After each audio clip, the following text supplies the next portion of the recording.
something. People in heaven's listening to this. It is beautiful. Help me on the last now.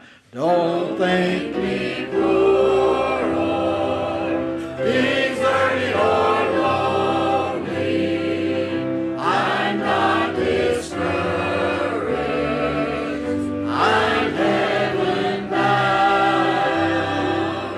I'm just a pilgrim in search of a city. I want a mansion, a heart with a crown.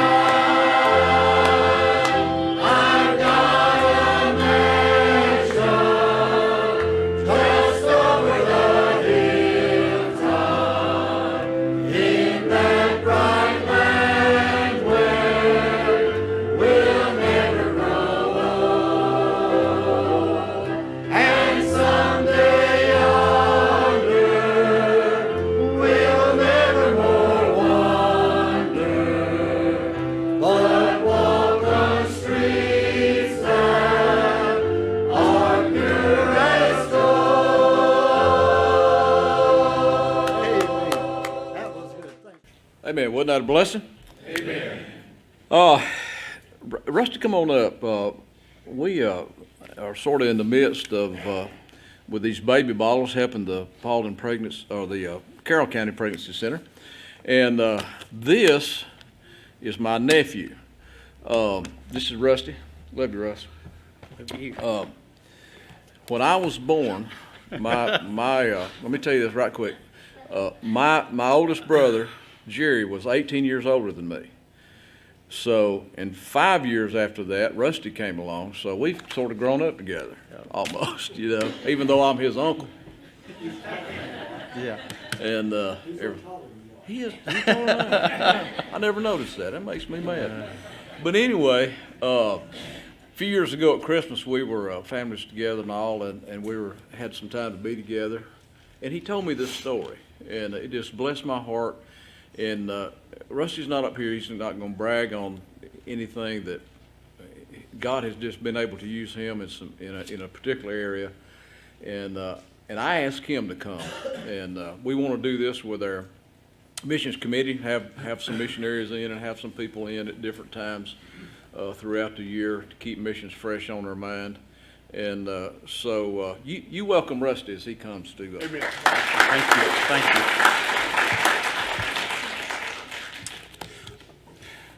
Thank you for this opportunity. Talking about nervous. Talking about fishing, fish out of water, way out of my comfort zone.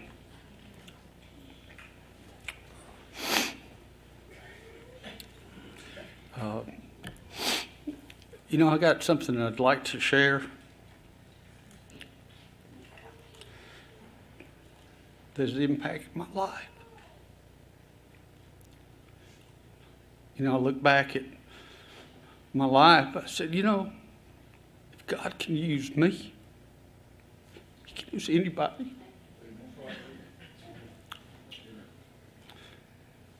But I looked at, we just celebrated 30 years. Amen. Of marriage, the 20th of last month. And I was thinking about where God had brought us. I never thought I'd probably see 30. But God's goodness. We got married, and we were actually living in Atlanta, or Union City at the time, and thinking about us trying to have children. It took 10 years to get one. She had 2 miscarriages. But God, what I think about too, my family members saying, you ain't gonna believe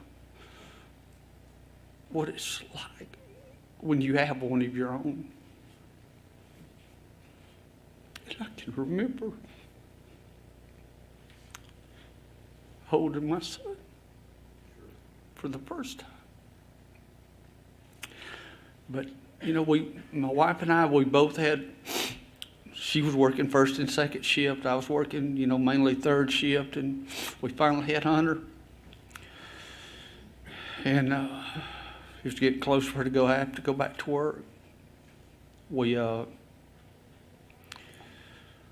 just praying, you know, she said, I just don't know about going back to work after having, it seemed like at that time we were having, you were seeing stuff on TV where we would have to put him in daycare, and they was having, you know, leaving children in the vehicles and just all that. And we said, man, what can we do? And, you know, we were both in the transportation industry, and a gentleman was telling, well, actually my father-in-law said there's a gentleman looking for some transportation. And we'd already, I think she had almost 14 years in with the company. I had 11 years at the time. And some of the guys I worked with said, man, you fixing to, we just felt like that we just continued to pray about, you know, God knew our heart, what we would want to do, where she could be a stay-at-home mom, and God just kept providing. I said, God, if it's not meant to be, stop it. And he just kept on, you know, things just kept working out. And we had, my stepfather had left me some property in Heard County. We were, like I said, we were living in Union City at the time. And he had passed away. And like I say, he had left us some property. We said, well, it was hard to where we were at the time for me to have a big truck and a trailer. And he had left me a good bit of property. And we decided to move down there. And, you know, it was just, I just look back and how he kept providing. And I was, you know, he had left me this little piece of property, another little piece of property in downtown Franklin. So, and of all things, it was a beer joint, you know. And at the time we were living in Atlanta, I was afraid somebody was going to get hurt down there, you know. And he was actually, like I said, was my stepfather, and he had actually left half of it to me. And, you know, I tried to buy it because I wanted to get it closed down, and just think, you know, just never, for like 11 years, she wouldn't sell meat, you know, it just wouldn't never work out. And I actually, it finally closed down, and we had moved down, and I had a run that I'd be down at the truck at like 4:30 in the morning, and I'd listen to Dr. James Dobson. Focus on the family. And they had hooked up with a company that had, they were getting these slightly used ultrasound machines. And we were talking about this morning. I don't know why that affected me like it did. Because it was so hard for us to have kids. But I mean, that moved me. And it was like that. It went on for about a week and a half. Every morning I'd listen to it. And I'd say, God, man, here we are. We done stepped out on faith. And I didn't have the money, but I wanted to contribute some way. And I just, you know, just kept thinking about it. And I feel like God laid that property, that beer joint. I think about taking, God only could take something, in a sense, bad and turn it into something good. And I said, you know, at that time, that's all we had. Here we were starting from scratch, you know. And, but he laid that on my heart. I said, God. And the machines were $25,000. I said, God, you know what I have? I said, if you'll sell that property sells, I'll take that money and put it toward one of the machines. And you know, after 11 years, It sold in about a month and a half.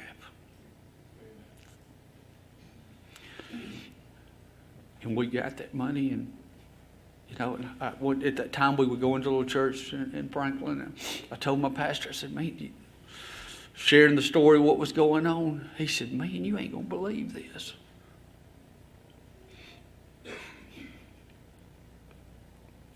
Miss Marcia Harper's a board member, one in Carrollton, Georgia, that we go to church with. So I shared the story with her, and we, she talked with me about it. Just hearing them, how they had been praying for such a gift, and how God just worked all that out. And I told her what, she didn't know it for a few days, and she didn't realize what it was for. Like I said, I don't know if I told you, I got $35,000 out of my half. I could have went and prayed toward our equipment loan or credit card. But I'm so glad I was obedient.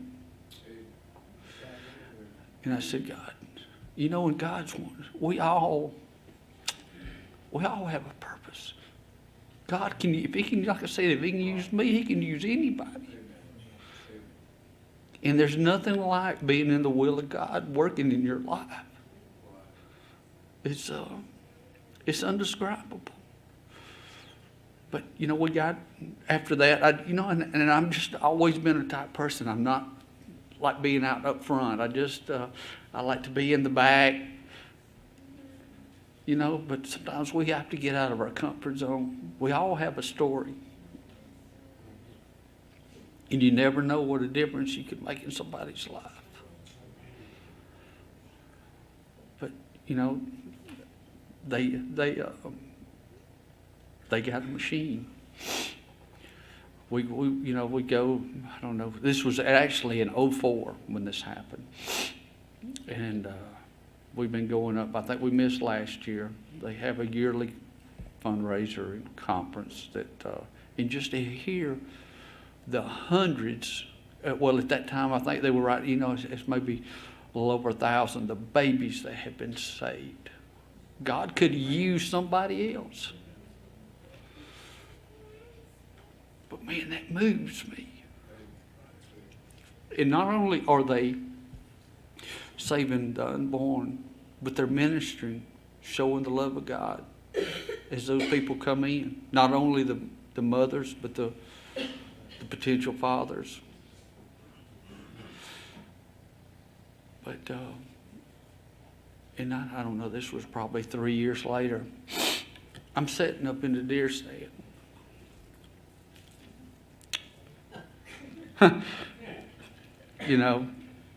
Looking at, as I normally did for years, and man, just thinking about what God had done in my life, where He had brought me from.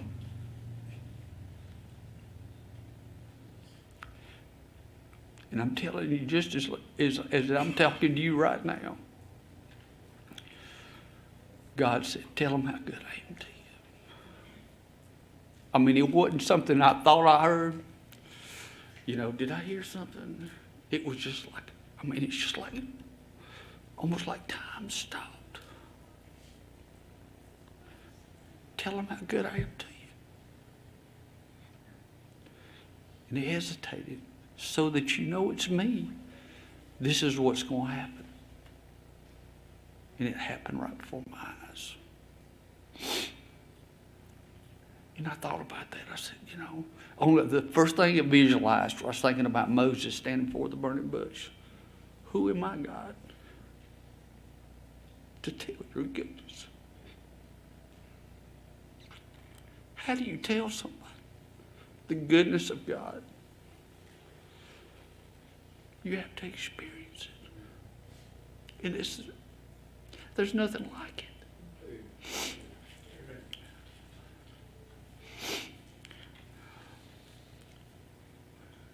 And it was I don't know, probably a year later, I'm reading my Bible, and I happened to look in Judges.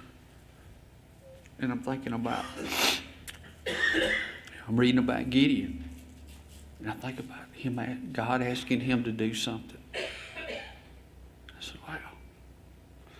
And then when he talked about the fleece and the dew, so that you know it's me, I said, man.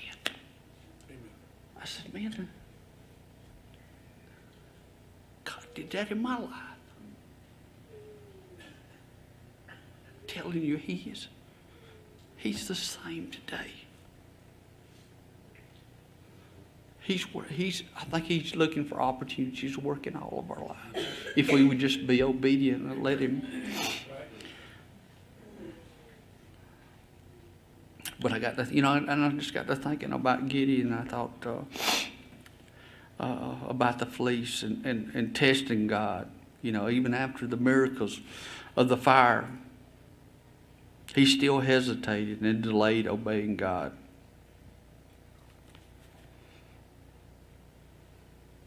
Because he wanted even more proof. Is that a sign of unbelief at times for us? Does fear often make us want more confirmation when we should be acting? And I thought about it a lot.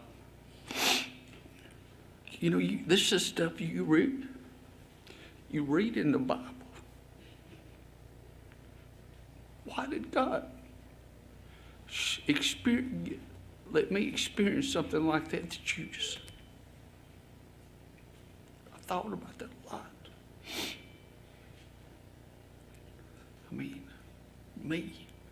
Why would God?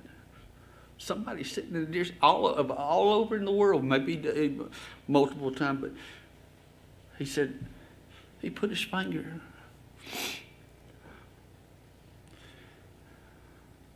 Why did God show me the sign?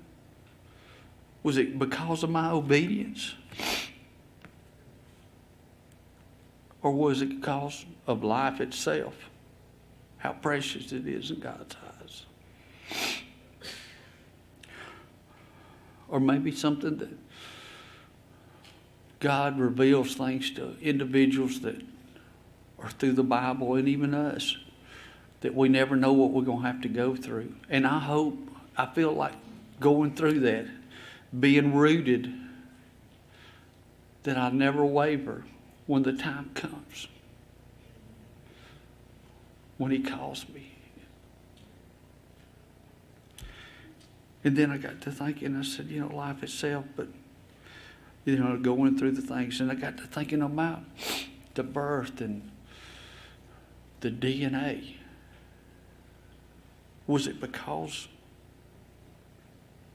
I think about, Cain and Abel, and where in Genesis, where the voice of the blood cried out. It's the blood of that unborn crying out to God. In the generational DNA that is being eliminated. I'm whining. But, just goes, just thinking about, I couldn't imagine, I just couldn't understand why that. And I just think about God's presence, indescribable feelings, God's love. God's love is the greatest of blessings. To experience it. Being in God's will, like I had spoke. There's thinking about being in God's will and just being able to experience God using you in life. And I just think, I think about that. My imagination goes about being in a sort of a toolbox, and God's, He's reaching for each individual to do things. And I think about being that special tool.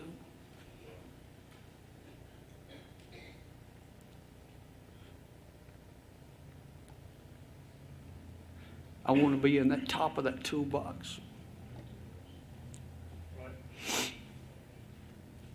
I want to be that multiple use tool, hammer, reach, it's just indescribable. You know, then I think about the fear of my own limitations would prevent God from working, from God's work being done.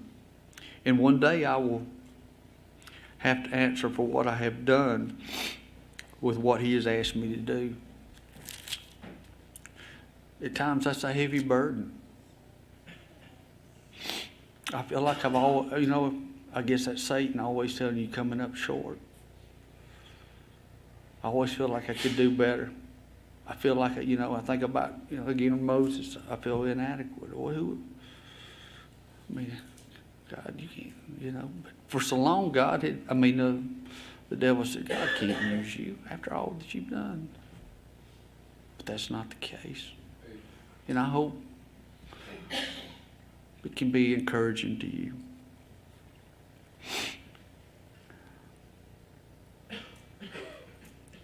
And I think as we are faithful, He gives us more responsibilities. And I think He's looking for people to let His blessings flow through. And I tell you, when I gave that money, like I said, I just gave it, and I just sort of stepped back. I said, you know, here it is. I didn't want any, but I'm telling you something. We had just started a bit. We had been in, I think, at that time, almost 5 years. God opened the floodgates. He poured it out. I was about a year ago, a friend of mine that we know, I hadn't seen him in 10 years. I shared with him, and I was hesitant about that when I gave that money, you know, because I didn't want to be, I wanted to be humble. I didn't want, you know, it wasn't about me, it's about God. But I seen him, and we was catching up. We was at a locksmith in Carrollton, and I don't know, we probably talked 30 minutes there, and we got ready to leave, and was walking out the door. He grabbed me by the arm. He said, man, God is telling me about something about you. It's something that you did. I can't quite remember exactly what it was, but it's God saying that blessing, that seed that you sow, it's not through.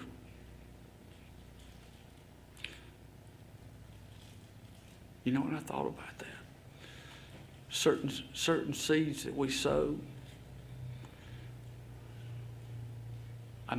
our children, grandchildren may receive that we never know.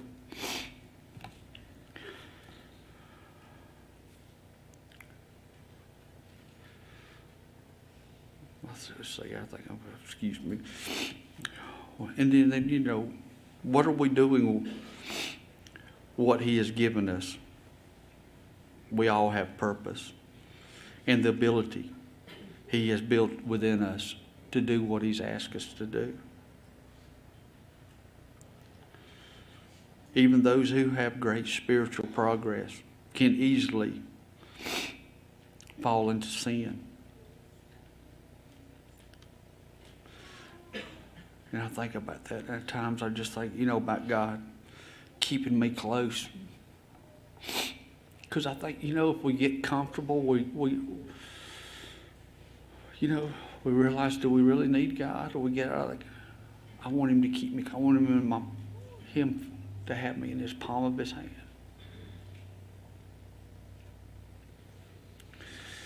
If God has asked you to do something, He will also empower you.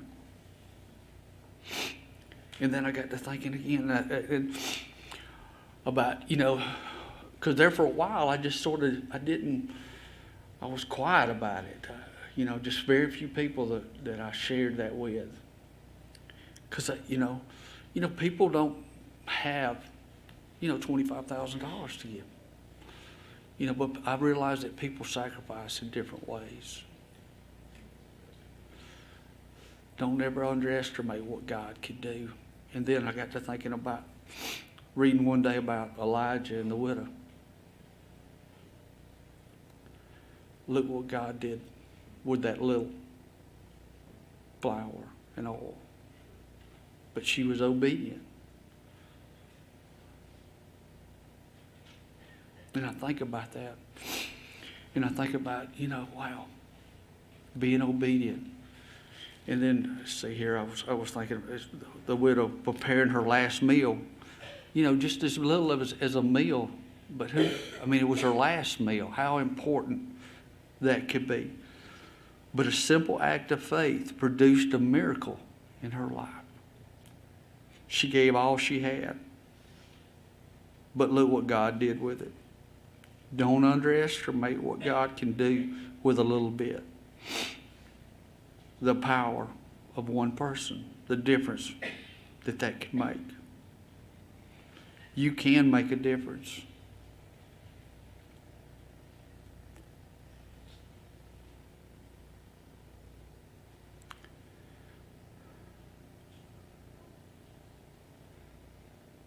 And then I just think about that. My giving, just like with her, produced a miracle. Through that experience that I had. And I'm telling you folks, God is still here. He's looking for people to be just obedient, And how many times I don't know if I mentioned that a while ago, how many times I never had that strong of a feeling before in my life. But how many times, he must be talking about, he can't use me. He's talking about somebody else. He can't use me. And again, I thank you for this opportunity. And speaking of opportunities, and I just encourage you to just, be aware there's opportunities all around us. You never know what a difference you can make in somebody's life.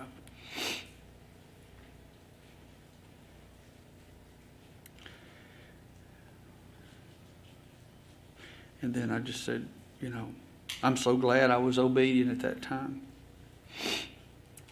And is my obedience a sign of my real true love for God?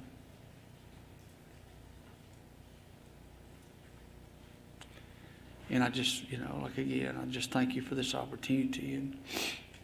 And I think it's, it's a good cause. You're impacting stuff for eternity, maybe. Like I say, just be encouraged that God loves you. He ain't forgot about you. Thank you.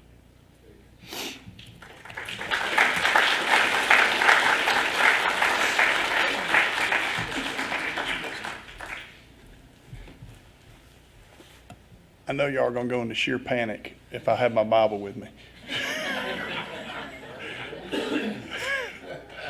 You know what? I think at different times, the right things for the right things at different times. And, we thank God for Rusty and taking his time and coming to be with us this morning. But, it is important that too many times in our lives that God lays things on our hearts.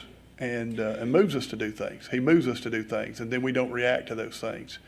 And Sammy made such a large point in Sunday school about this, that once we don't act on those things, once we don't move on those things, who else does it affect?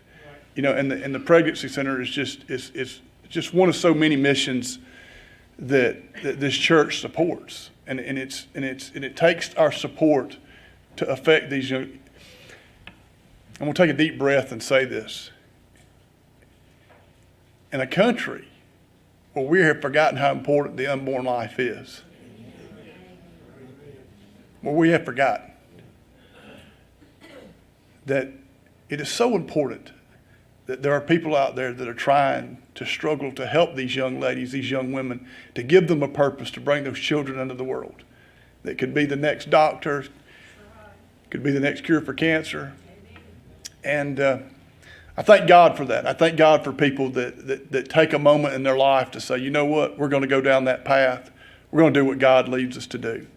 And today, I know that there are different testimonies for different times, but I'm going to ask Brother Jerry if he would to come get us a verse of a song. And maybe you're here today And maybe you're here today and God's working on you in something in your life. Maybe you're here today that God's laid a burden on you. You know, last night, me and Lynn had some financial things that we were going through, and I told Lynn, I said, you know, it's amazing how much humor God has when it comes to finances. And, you know, it's like whatever we think we're doing, he's just right that much more on top of this. And he does, Dick. How many times has he got his finger on what he's doing? We know that, don't we, Guy? And we just pray that God would all have his finger up. Brother Jerry, if you don't mind, I'm going to ask everybody if they would to please stand this morning. Maybe you're here today. Maybe God's moved you in some kind of way. Maybe God got something on your heart. Maybe you need to come to God's altar to get something right this morning. I want to invite you to come this morning. What are we going to sing, Brother Jim? 165.